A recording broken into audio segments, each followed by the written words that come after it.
niko njaa siwezi karanga, uwe hai shagala bagala, niko tayari kulipa gharama, sitasimama maovu yakitawala, sitasimama maovu yakitawala.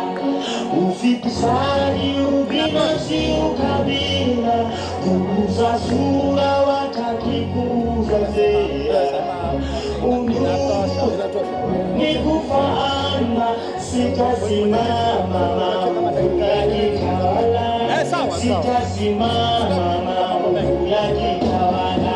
Good to see you again. Yes.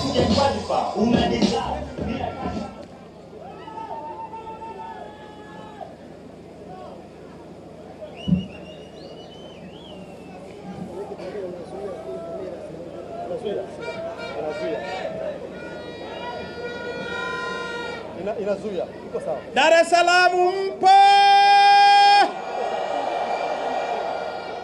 Temeke mpo! Watanzania mpo! Peoples! Peoples! Asante Temeke, asante Dar es Salaam, asante Watanzania. Sasa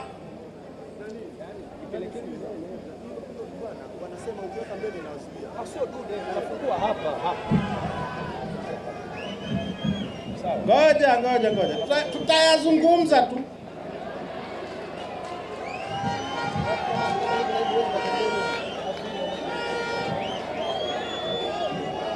Si nimeshakuja? Yatasemwa tu.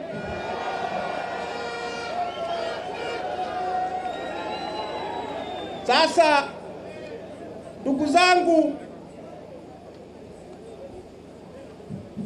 nimeanza safari ya kurudi nyumbani jana usiku, na katika kuzungumza na kushauriana na viongozi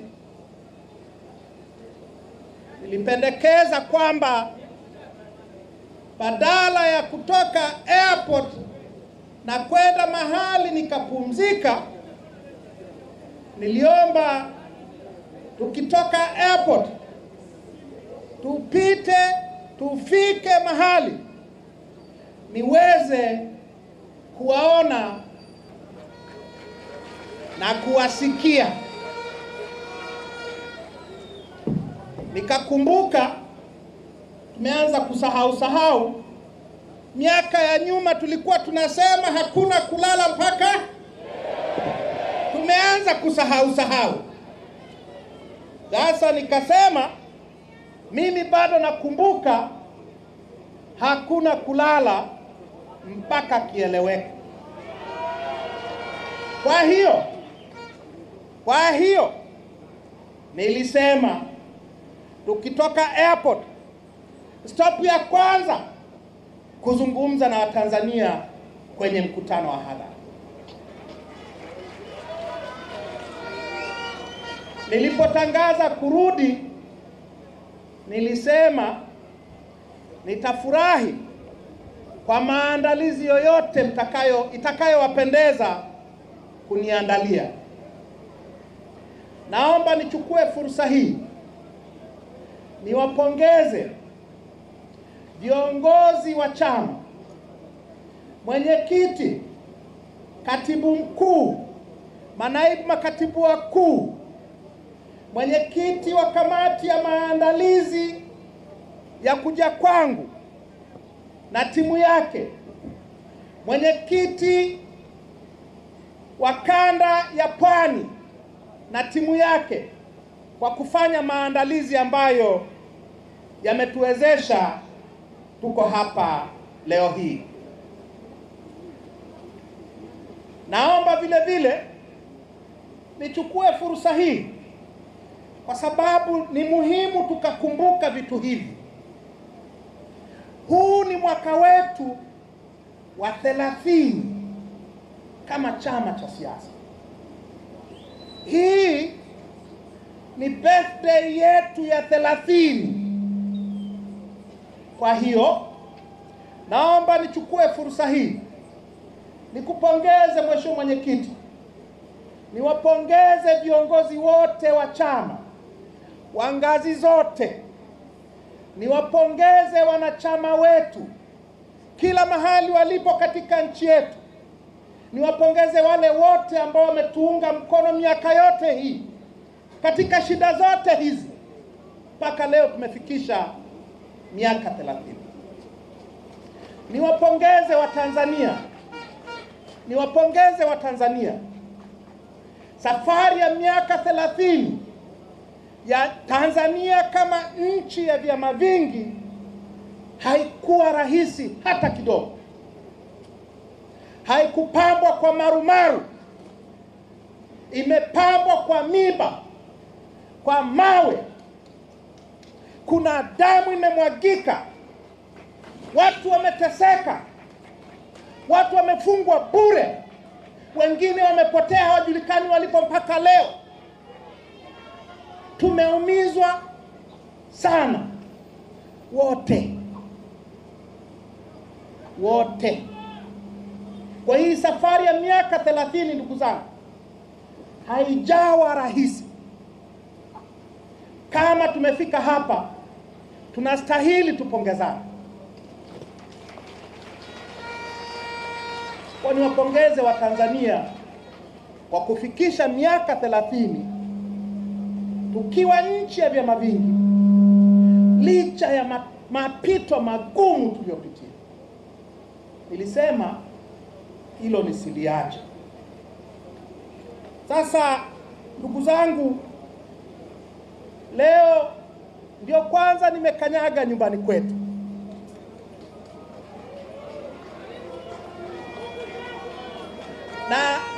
Na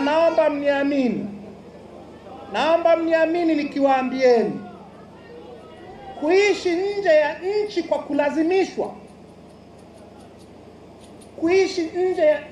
kulazimishwa, kwa sababu unaogopa utadhuriwa, ni kitu kigumu ajabu.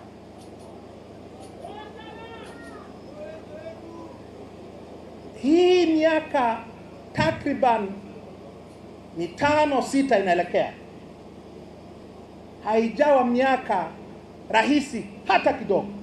Kwangu mimi binafsi, kwa familia yangu, kwa ndugu zangu, kwa chama changu, kwa nchi yangu.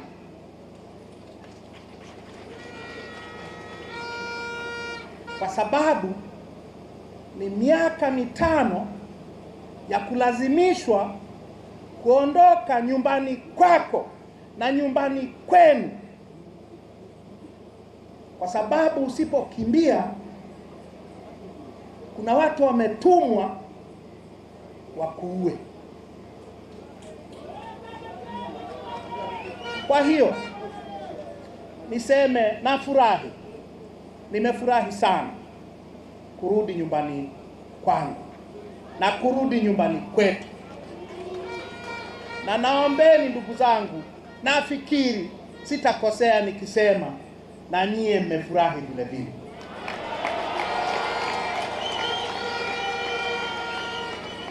Sasa kwa vile ni mkutano wa kunikaribisha,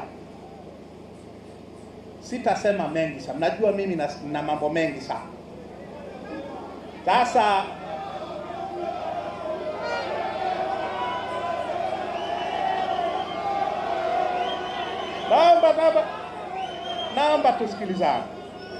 naomba tusikilizane.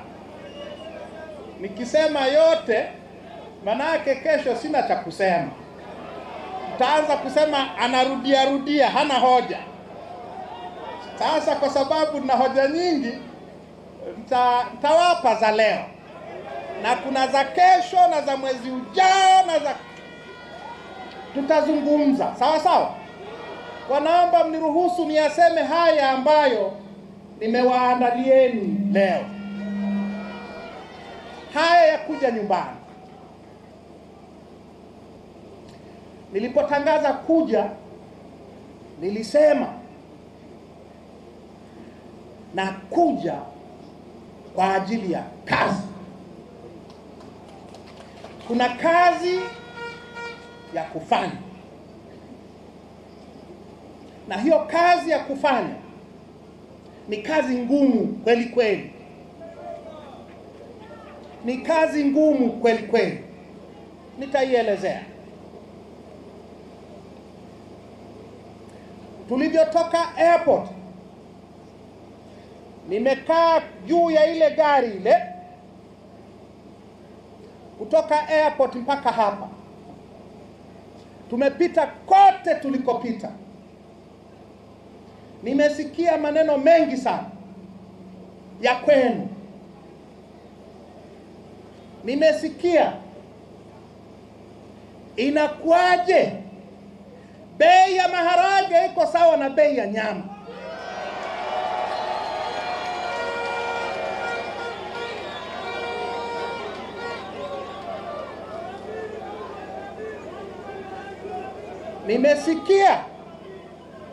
Nimesikia kuna mahali nimesikia watu wanasema, wananiambia, mheshimiwa, mchele buku.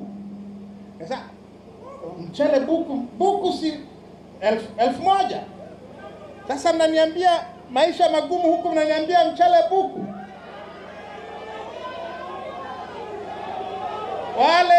Wale waliokuwa karibu yangu wakaniambia, mheshimiwa, wanachosema ni kwamba wanataka mchele, bei ya mchele iwe buku.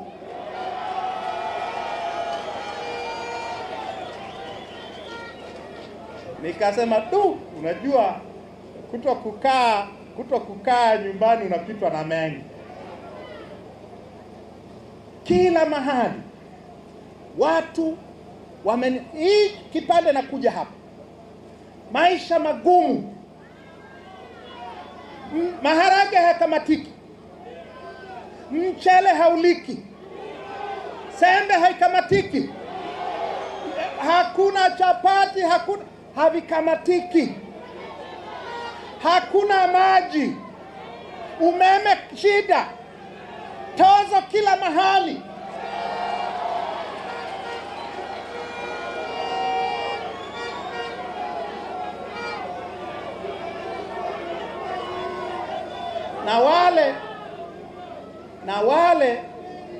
Na wale wanaopokea mshahara, wenye ajira za mshahara,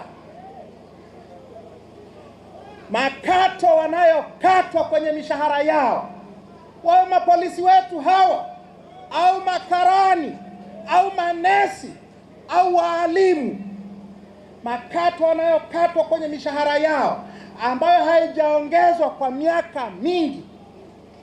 Makato ni makubwa mno. Simu, bando.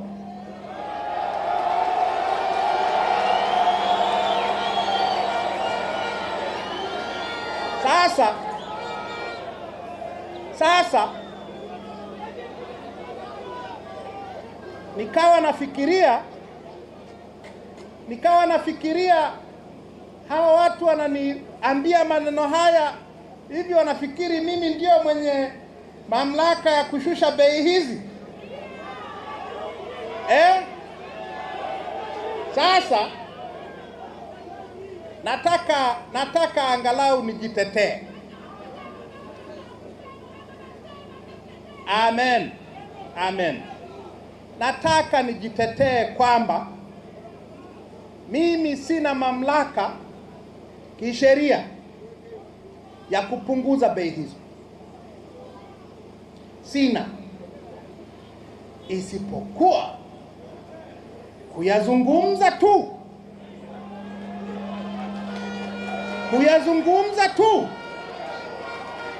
Hiyo nitaifanya. Hiyo haihitaji niwe na kacheo fulani. Inahitaji nisimame na Watanzania kama mlivyo hivi mbele yangu, tuzungumze mambo ya Tanzania. Sasa ndugu zangu, nataka nizungumze hayo mambo ambayo mmenirushia tangu nimetoka airport.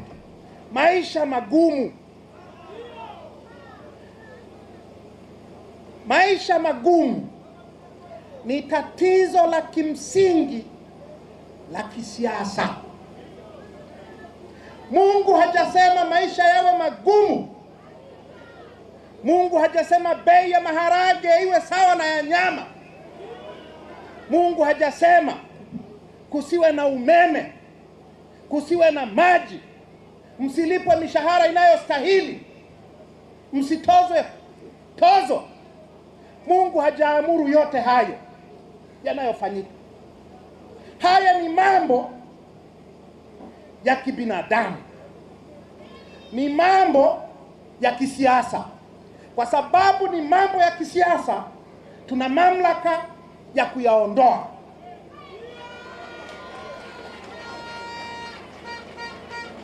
Kwa hiyo kama umechoka kushindwa kununua maharage au sembe, umechoshwa na tozo na maonevu haya, hili liko ndani ya uwezo wetu.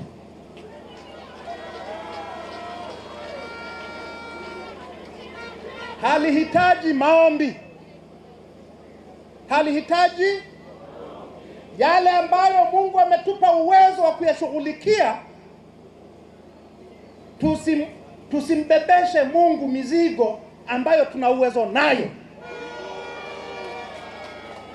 Kwa tatizo la maisha magumu ni tatizo la utawala, tatizo la kisiasa, tatizo la kikatiba.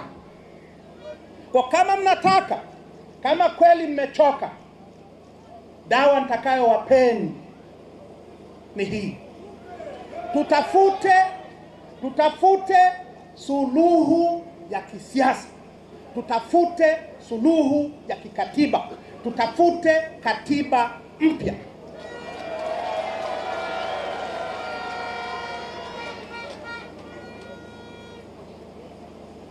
Kwa wale ambao wana katiba, sijui kama wengi mnayo hapa. Mimi huwa natembea nayo kila mahali nakoenda. Kuna kamstari mahali kwenye hii katiba, kuna kamstari mahali ambako kako kwenye hii katiba kanakoelezea kwa nini bei ya maharage ni sawa na bei ya nyama. Hako kamstari kanasema hivi, kanazungumzia mamlaka ya bunge ya kutunga sheria za masuala ya fedha, sheria za kodi na tozo na unyang'anyi mwingine ambao serikali huwa inaufanya kwa kuuvika vazi la sheria ili uonekane ni halali. Hako kamstari kwenye katiba kanasema hivi, bunge halitajadili hoja au muswada au jambo lolote linalohusu fedha mpaka jambo hilo liwe limepata ridhaa ya rais na kuwasilishwa bungeni na waziri.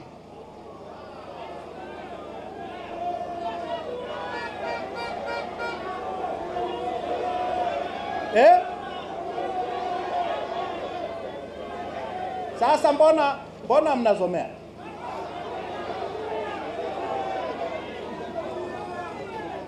Nataka nizungumze, mnisikilize.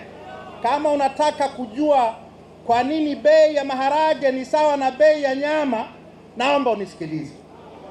Kama unataka na wewe uzungumze, basi niambie, mheshimiwa, wewe labda umechoka, nenda kapumzike.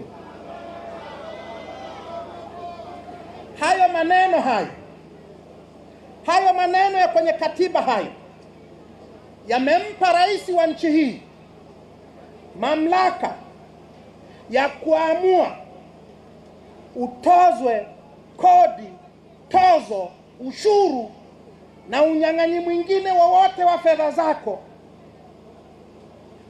kwa namna atakavyoamua.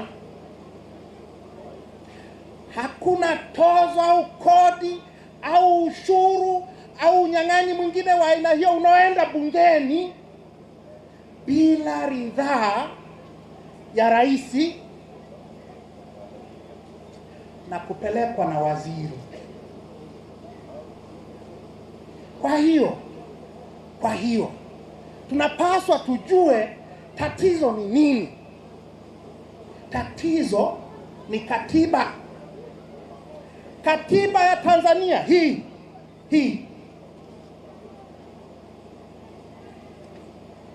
imempa rais, na haya maneno ni maneno ya Julius Kambarage Nyerere, sio ya Tundu Lissu.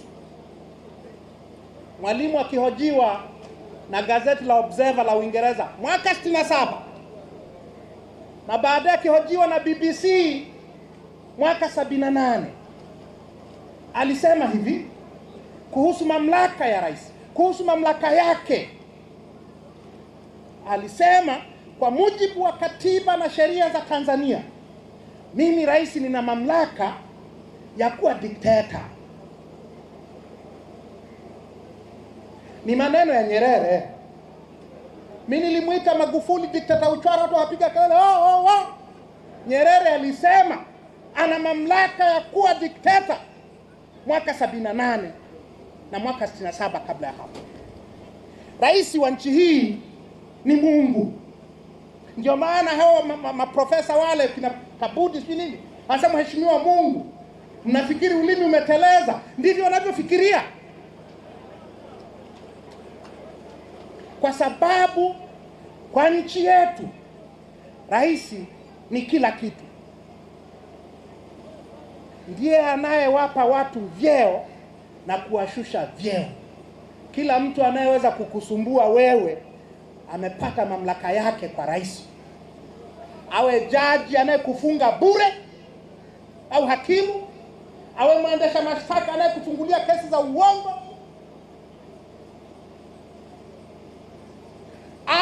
awe mwenyekiti wa tume ya uchaguzi anayeiba uchaguzi. Hatuna rais aliyechaguliwa, by the way. Hatuna rais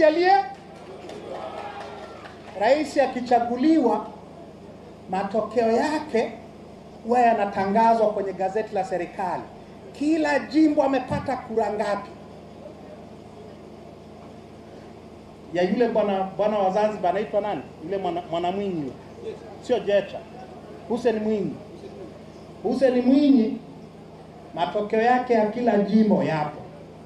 Yametangazwa kwenye. Ya Kikwete 2010 yapo. Ya Magufuli 2015 yapo. Ya wabunge yapo, jimbo kwa jimbo.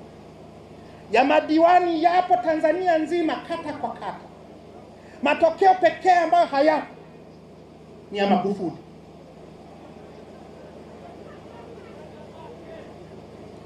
Mimi natembea na manyaraka kwa sababu najua kuna mambo mengi kwenye makaratasi haya. Magufuli wanasema alishinda milioni ngapi. Uliza Temeke alipata ngapi, hawawezi wakakuambia. Pwani alipata ngapi, hawawezi wakasema. Chato alipata ngapi, hawawezi wakasema. Kwa sababu walitangaza tu ameshinda. Sasa mwenyekiti anayetangaza hivyo, anayetangaza kitu ambacho ukimuuliza zionyeshe zimepatikanaje hizo hesabu, haana jibu, ni mteule wa rais. Mkurugenzi wa uchaguzi mteule wa rais. Wasimamizi wa uchaguzi wote wa majimbo wateule wa rais. Wakuu wa mikoa, wakuu wa wilaya, mkuu wa usalama wa taifa, mkuu wa polisi, DCI, waziri, naibu waziri, kila yeyote anayeweza kukuvuruga wewe ni mteule wa rais. Ndio maana kwa miaka 7 sio 5, tumekatazwa kufanya mikutano ya hadhara, wakati sheria inasema ni halali kwa chama cha siasa kufanya mikutano ya hadhara na maandamano na kupewa ulinzi wa polisi. Lakini tumekatazwa miaka 7 kwa sababu Mungu wao amekataza. Ukiwauliza mapolisi wanasema neno la rais ni amri. Kwa akikwambia uwa mama yako unaua, sio?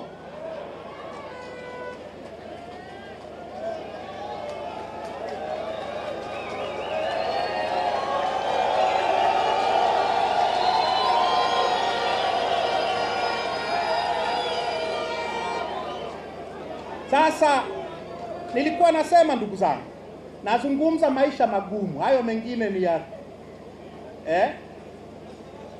ni rasharasha. Rais ana mamlaka hayo niliyoyasema ya kuamua bando liwe shilingi ngapi.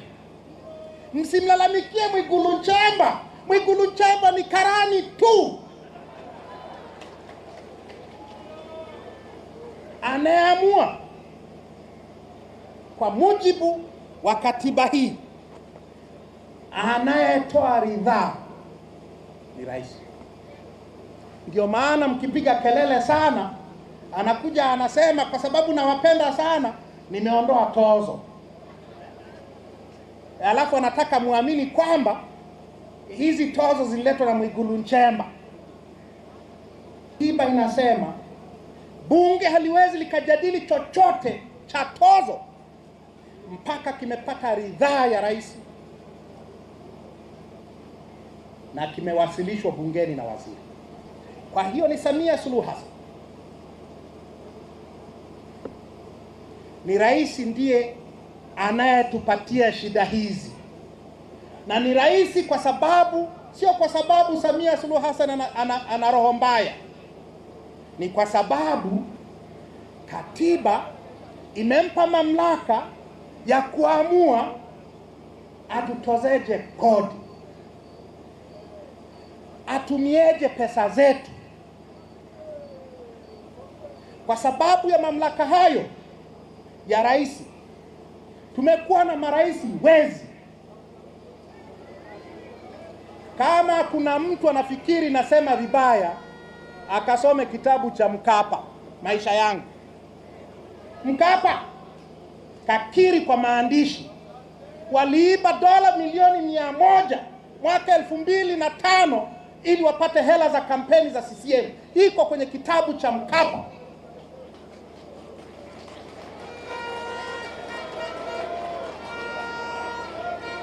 Na mnakumbuka yale mabilioni yaliyotolewa benki kuu kwa sandarusi kwa mujibu wa Mheshimiwa Zitto Kabwe, yale ya Tegeta Escrow, ya Kikwete. Kwa sababu rais ni Mungu wa Tanzania, tumekuwa na marais wezi. Anayebisha nimesema asome kitabu cha Mkapa na atuambie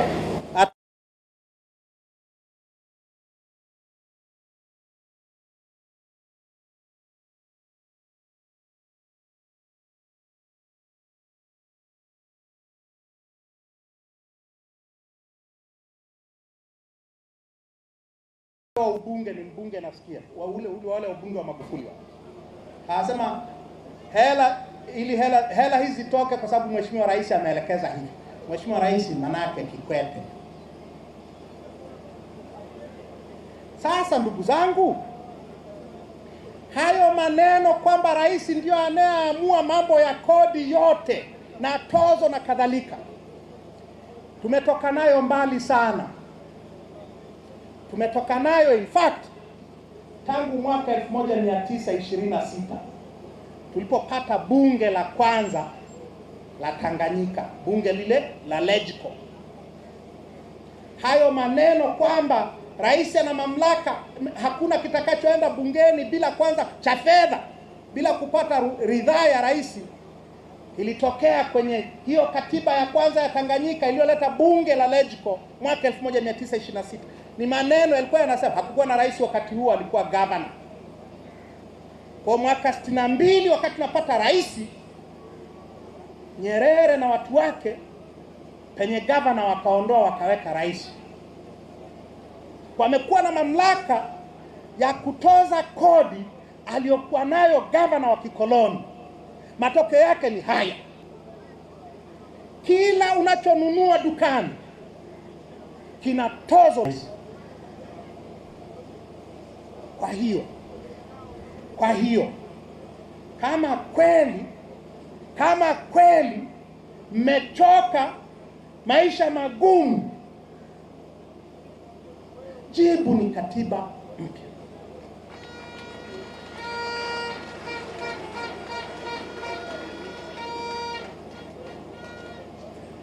Haitakuwa katiba mpya isipomnyang'anya rais mamlaka haya, na ni mengi ajabu.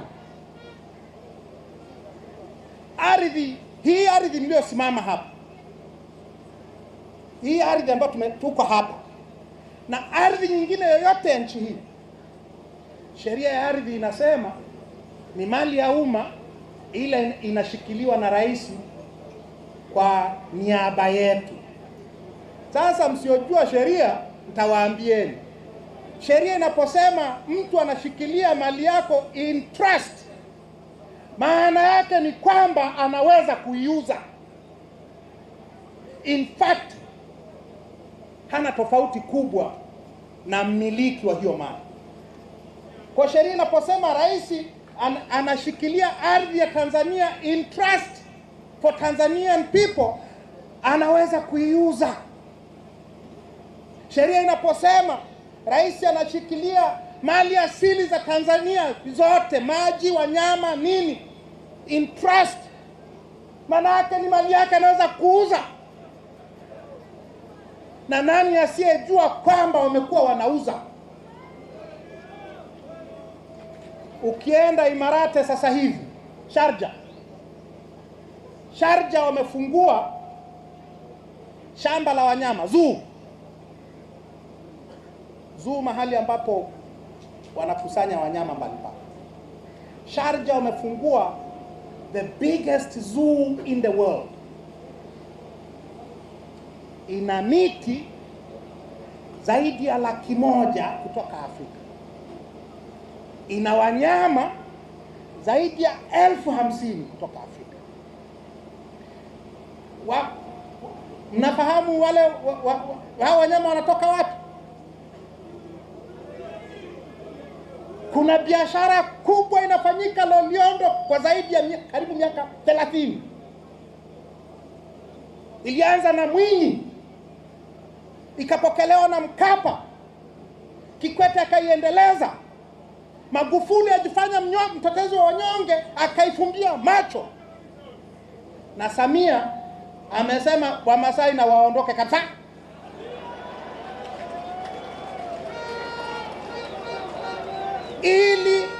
Ili Waarabu wa Imarate wahamishe wanyama wapeleke kwao. Unafikiri wakipeleka wanyama kwao watalii wataenda wapi? Hizi ndege za Magufuli zinapandika hizi. Mliambiwa kwamba watu tunanunua ndege tulete watalii. Wanyama wakienda Sharjah, watalii wataenda Sharjah. Na yote hii inafanyika kwa sababu kwenye sheria zetu rais ni Mungu. Kwenye madini, mpaka kwenye maji. In fact, marais wetu wanaamini wanatumiliki na sisi wenyewe. Hela za nchi wanaziita zao. Rais anaenda anakopa huko. Akikopa unakuja kulipa wewe. Halafu akileta hiyo pesa ya mkopo, mnapiga makofi. Utafikiri sijui ni kitu gani. Rais ametuletea hela. Ni hela za rais.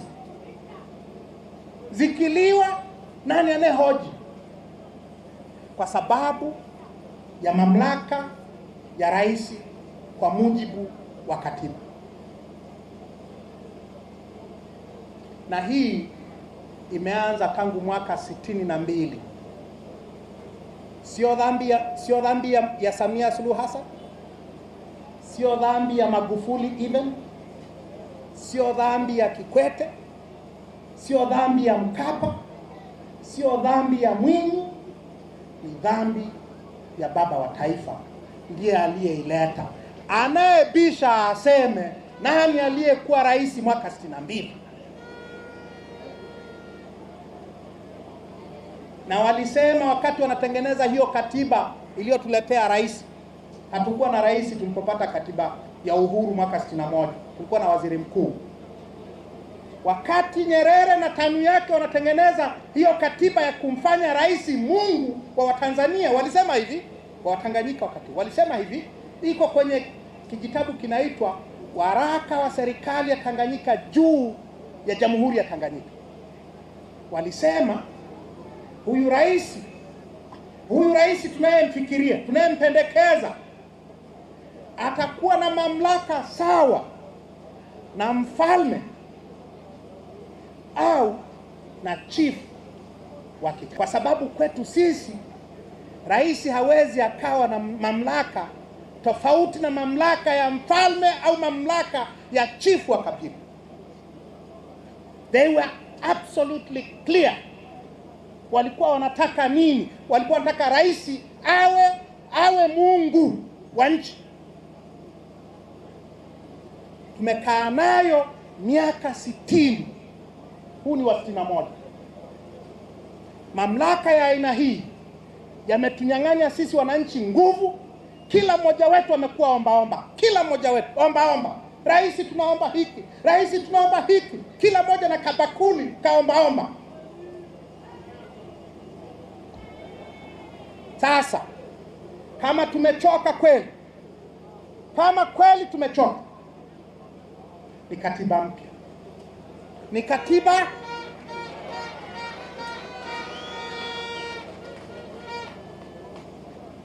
bila katiba mpya halitawezekana. Bila katiba mpya hakuna kitakachowezekana, niwaambieni. Bila katiba mpya hatutapata tume huru ya uchaguzi. Na hili swala la katiba mpya lina umri leo wa miaka 32. Lilisemwa rasmi mara ya kwanza na Jaji Mkuu Francis Nyalali, ambaye alipewa jukumu na Rais Mwinyi la kukusanya maoni juu ya Tanzania ya vyama vingi. Pendekezo muhimu ambalo CCM walikataa tangu mwanzo, katiba mpya. Likarudiwa na Jaji Kisanga mwaka 98. Likarudiwa na Jaji Mark Bomani mwaka 2003. Likarudiwa na Jaji Warioba miaka ile ya Kikwete. Na miaka yote wanapiga chenga. Wanasema katiba haikuwekei ugali mezani. Katiba inakuletea tozo lukuki. Na kwa hiyo inakunyima ugali mezani.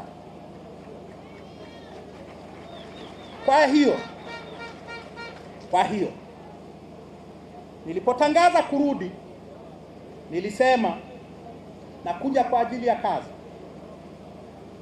Na kazi ni moja: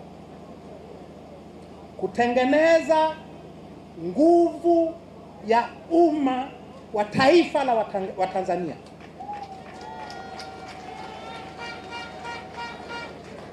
Ili kuhakikisha kwamba tunapata katiba mpya.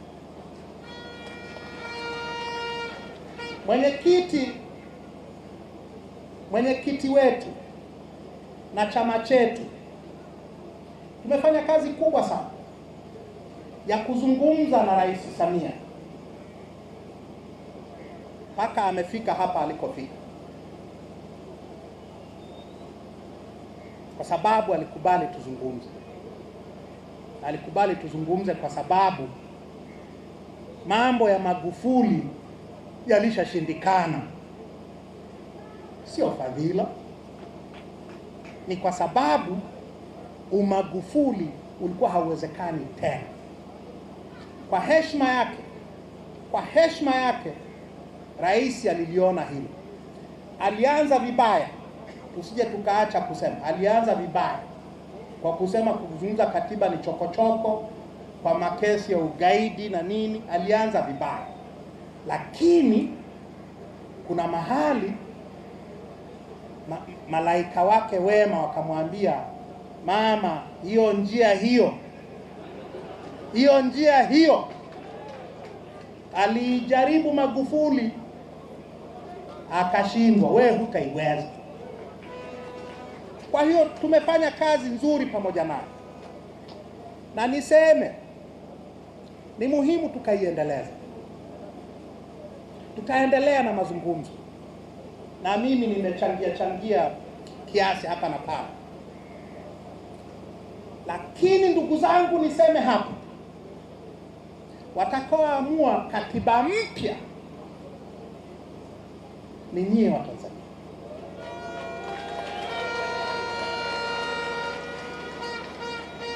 Tusipojenga hiyo nguvu ya kitaifa, huo mshikamano wa kitaifa, tusipojenga hiyo movement ya kitaifa ya kuweka shinikizo, ni shinikizo huwa haiji kwa sababu mnapendana, huwa inakuja kwa sababu ya shinikizo.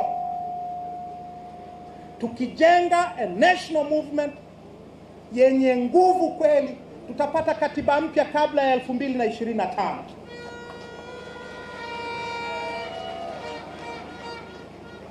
Na tukipata katiba mpya, tutapata tume huru ya uchaguzi. Tume haiji nje ya katiba, kwa sababu tume inaundwa na katiba. Kwa hiyo katiba mpya, katiba mpya, katiba mpya.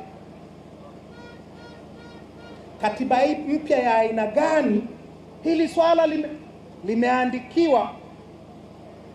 Nikiwaonyesha mabuku ya Warioba mtashangaa.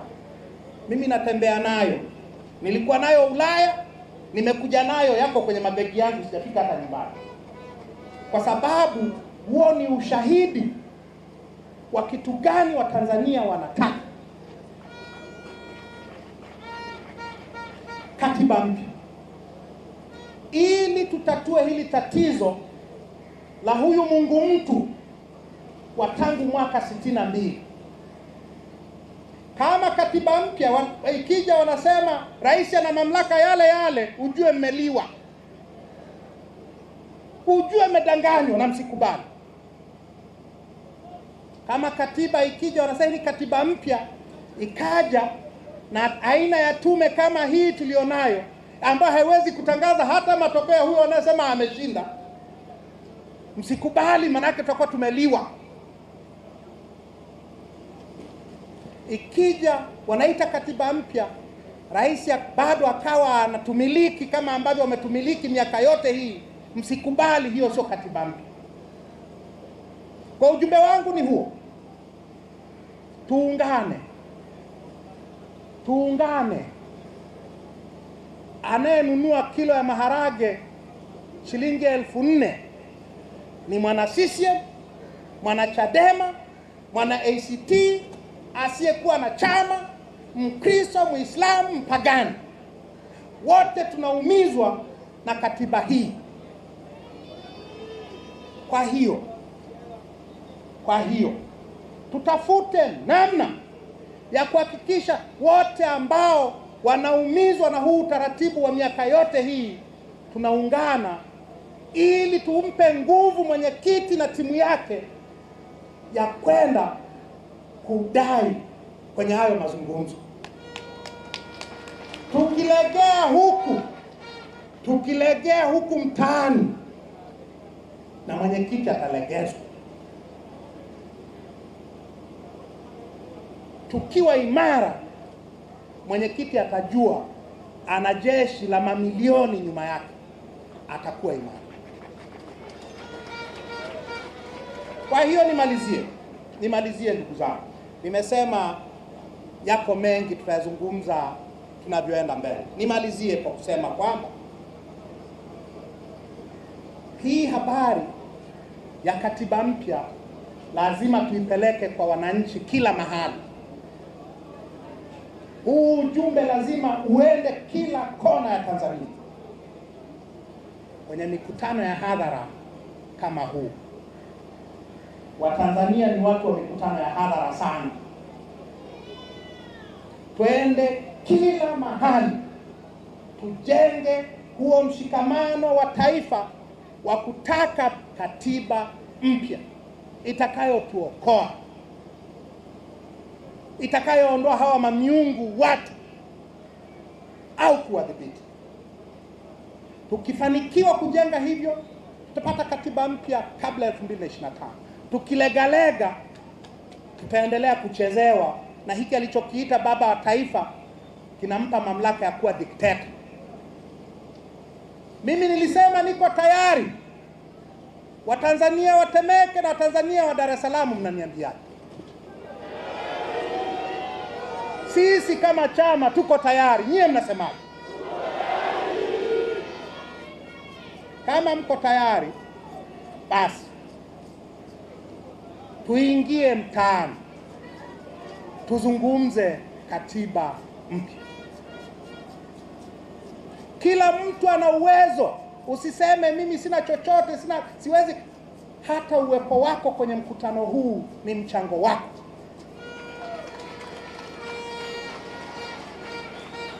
Ukiwa na sumni ya kuchangia, changia. Mvua inaletwa na matone, tone moja moja. Hiyo shilingi 100 yako usidharau, ni tone. Tukichanganya matone ya watu wote hawa, tuna mafuriko. Ili tupate uwezo wa kupeleka ujumbe huu Tanzania nzima kwa kila Mtanzania, ili watakaoweza kusimama majukwani wapate maji ya kunywa wakati wanazungumza ujumbe huu, na wapate chakula, na wapate mahali pa kulala. Kila mmoja wetu ajikune anakoweza. Tukifanya hivi, tutapata katiba. Tusipofanya hivyo, tutasubiri sana. Mheshimiwa Mwenyekiti, ujumbe wangu ulikuwa huu. Nashukuru, naomba uje usalimiane na hawa Tanzania. Nawashukuruni sana wananchi wa Temeke, na Mungu awabariki. Naam, wana Dar es Salaam, hebu tupongee hotuba hiyo kwa makofi. Na Mheshimiwa Makamu, ninaomba watu wote tuko tumekaa, kwa sababu leo mmetimia wote kama alivyosema Mheshimiwa Mika. Ninaomba Mheshimiwa Mwenyekiti wa Taifa, Mheshimiwa Mbowe, uje mahali hapa mbele ukiongoza hii timu.